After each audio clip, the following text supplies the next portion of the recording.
and welcome to today's lecture. Today we're going to finish 2.5 and hopefully next week we're going to start chapter 3, which is probability. So let us do a little bit of lecture, finish up 2.5. We're going to talk about outliers, how to algebraically find outliers. Then we're going to talk about percentile and a little bit of z-score. So let's review what we learned so far. So we go over the summary of today's lecture. We learned that in statistics, we ask a question, we collect the data, then we visualize the data, then we start analyzing the data. So in analyzing the data, remember that we're interested in finding the center, mean, or median, or mode, depending on the distribution. One of these, or two of them, or all three are best representative for our collection. Then we're interested in finding variability in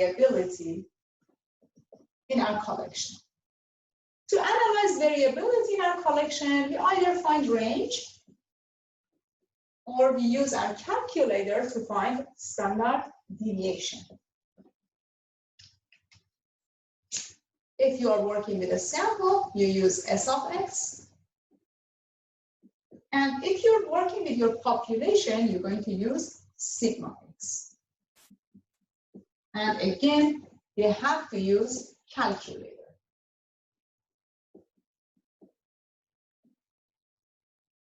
Very well. So after finding variability in our data, we're interested in, for example, finding the position of values or the percent of data that falls below, between, or over a specific number. Well, we also talked about different distributions in this class. We either have a normal distribution, bell-shaped graph, or it is a uniform distribution, or it is skewed to the left, or it is skewed to the right. So, normal, bell-shaped, uniform, skewed to left, and skewed to right. So we usually say that, hey, if we have skewed data, we can use actually the median to represent the center of the data.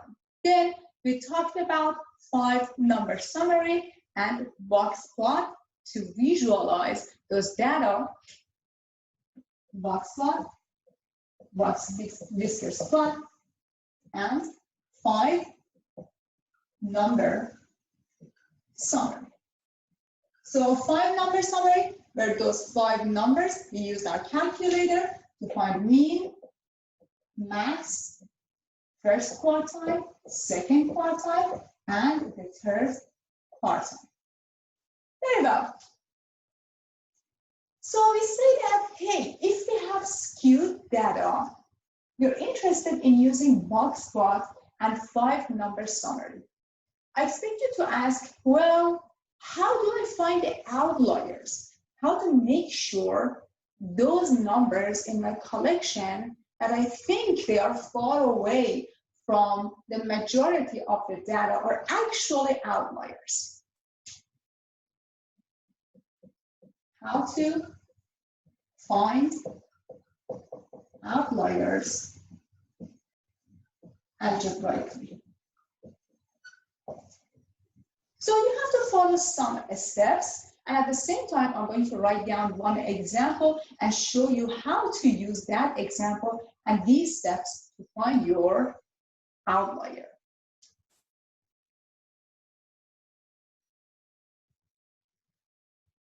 Well, we are on 2.5. The example is on page 2.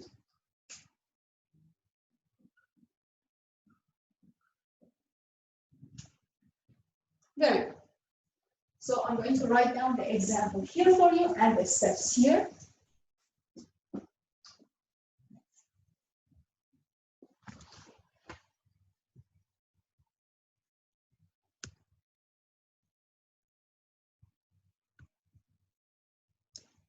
Very good. Example says find outliers in the data collection, including 679, 679, 10, 15, 16. Then you have 20, 20, 23. And the rest of the numbers, 33, 50, 58, 33, 50, 58, and you have 104. So by looking at this data, you might say, hey, 104 is going to be the outlier. To make sure that this is a correct outlier, we have to follow these steps. Step 1. Find interquartile range. What is that? Interquartile range is Q3 minus Q1. The difference between the first quartile and the third quartile is called interquartile range. Okay, so we already know that. We know that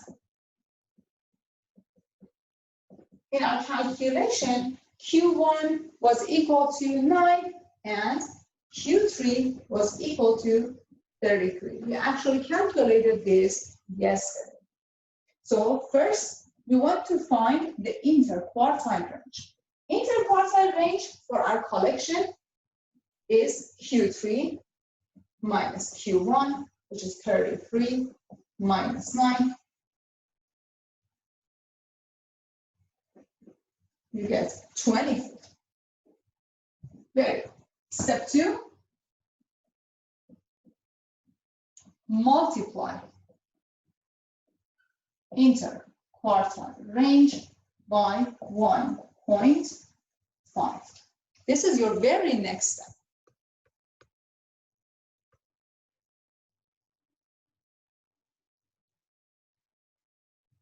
So I have my interquartile range. I'm going to multiply that by 1.5. 24 times 1.5. It gives you, let me do the calculation here, 36. 36. Step 3. Any number in your collection greater than interquartile range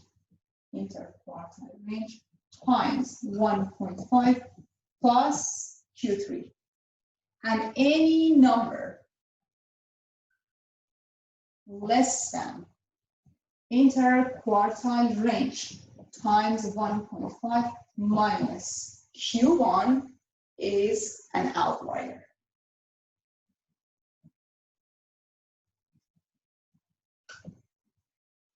Very good. So, any number in the collection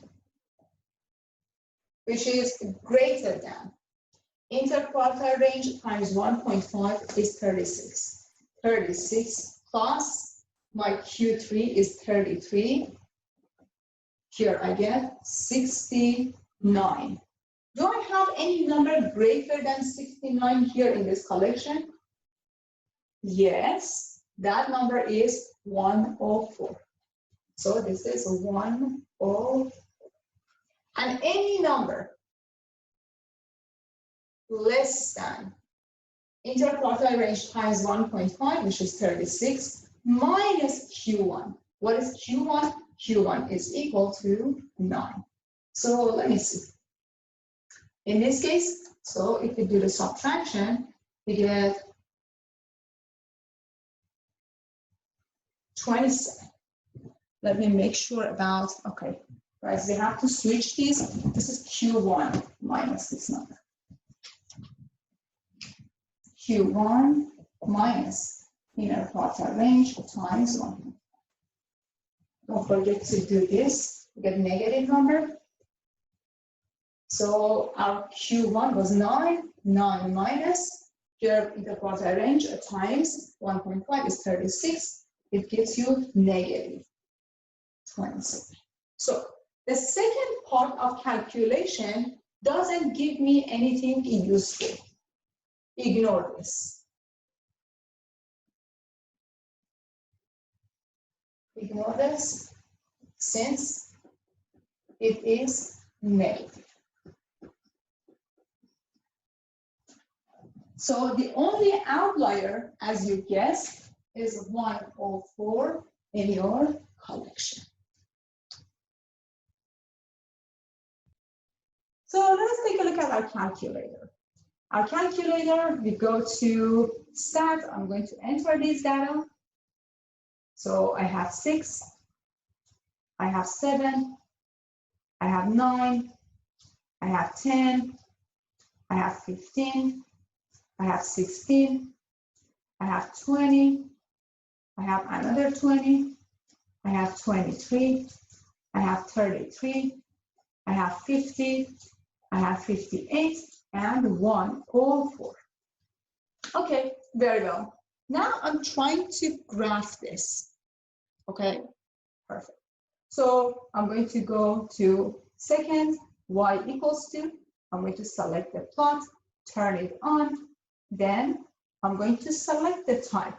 Remember yesterday we talked about 2 box plots. The first box plot that you see here actually shows outliers as well. So let us select that, enter, and this is L1, of course. So we can graph this, zoom 9. You see your outlier as a dot, which is far away from the whiskers. So if you go and check that number, okay, I'm just moving this number to the other side. It should show me 104. Okay, 104. Let me zoom 9 again. So this guy is your outlier, this number. So it does show you your outlier, right? Very well. So now that we learned how to find outliers, we also talked about empirical rules before. It's just a method of estimation, approximation of percentages. It doesn't give us the exact value, remember that. The percentages of the data in between 2 numbers, so less than, greater than, or in between. Well, I expect you to ask, what if I have an exact value and I want to know how many percent of the rest of the data fall below or above that number? So here's a question. We know that empirical rule give us an estimation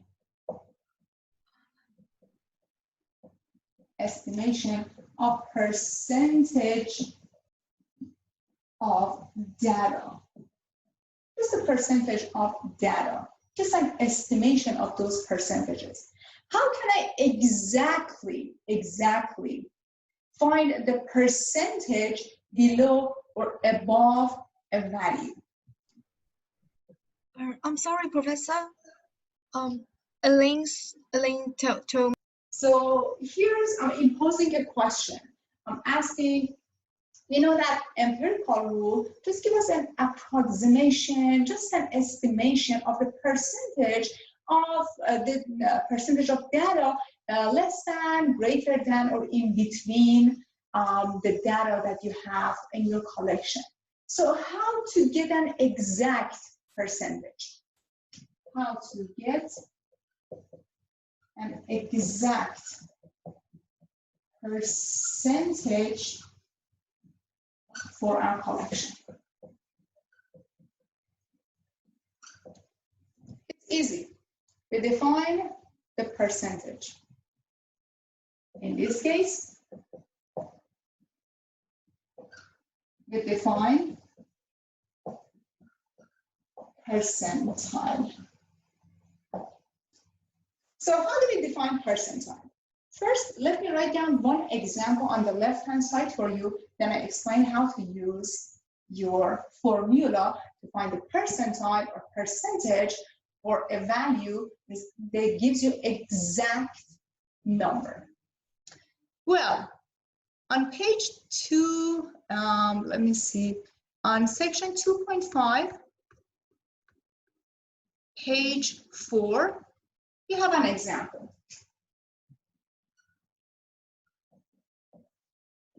The example here says, well, for the data set, find the percentile that corresponds to $30,000.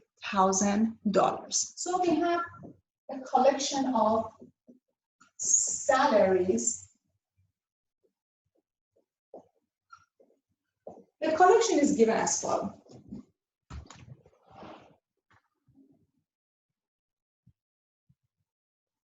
$19,000, $22,000, you have $23,000, then $23,000, 26, 26, 27, and $27,000, another $27,000, then you have $30,000, $31,000, and you have $32,000, $32,000. Note that they are written in order from smallest to largest.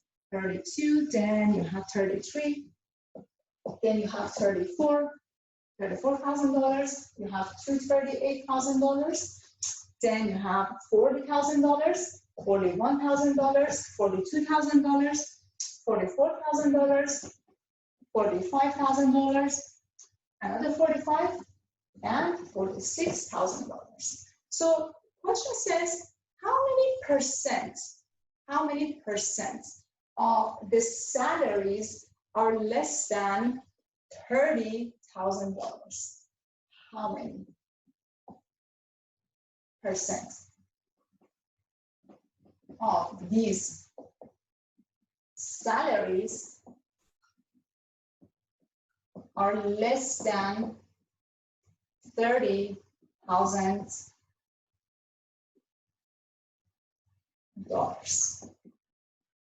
So it means that how many percent of employees in this company earn less than $30,000? How many percent of them? Well, to find that, we're going to use percentile formula. Percentile of a number like X, you have to form a fraction. On the numerator of your fraction, you count the numbers that are less than X, exactly less than X. Count the numbers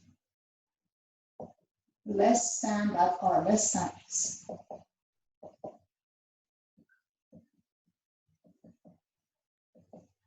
On the denominator, you have the number of data entries.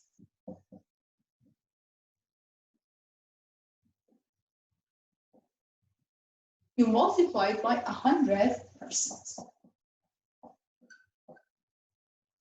Okay, so here we want to find the percentile of $30,000 So it is the percentile of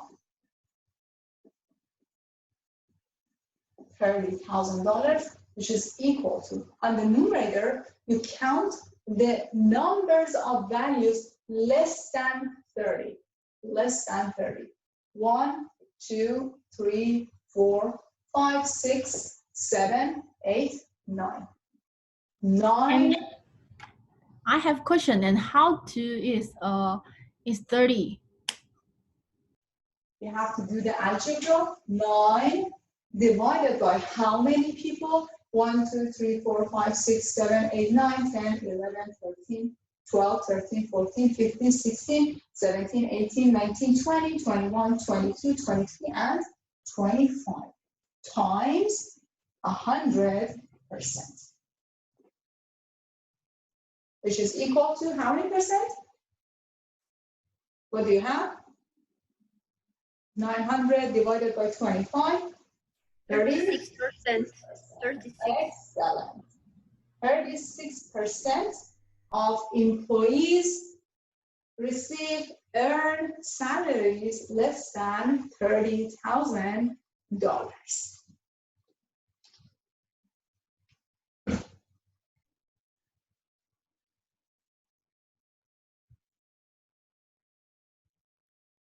There you go. We are on last page of 2.5.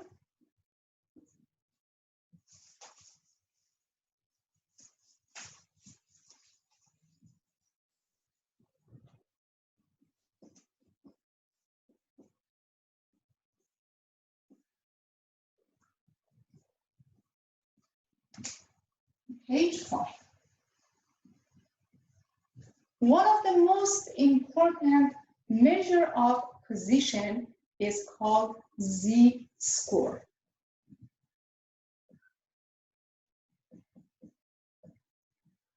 Most important measure of position is called Z-score. Here's a question for you. Well, suppose you're a statistician. As a statistician, you collected data about IQ scores. Question. Suppose you are a statistician. You collected data on IQ scores, and you got the following information. You learned that the IQ scores is following a normal distribution. So IQ scores follow a normal distribution. You also know that after collecting the data using your calculator or your software, your mean of the data is 110. And suppose the standard deviation that you have is 25, and the standard deviation is 25. Now here's the question. What percent of people, participants, have IQ scores less than 100? How do you answer this question? What percent of people have IQ scores less than 100? So empirical rule it's not reliable. Not a reliable tool. Empirical rule is not a reliable method of estimation. So what's the remedy for that? What should we do? Of course, we have to define something new. So we need to define a new concept. Z-score. So very well, in this case, Z-score, it actually takes each value in your original collection and converts that to a number between -1 and 1. Z-score is defined this way. Z is X minus mean on the numerator. You have X minus mean divided by standard deviation. So Z-score is a number. You take each value in your collection minus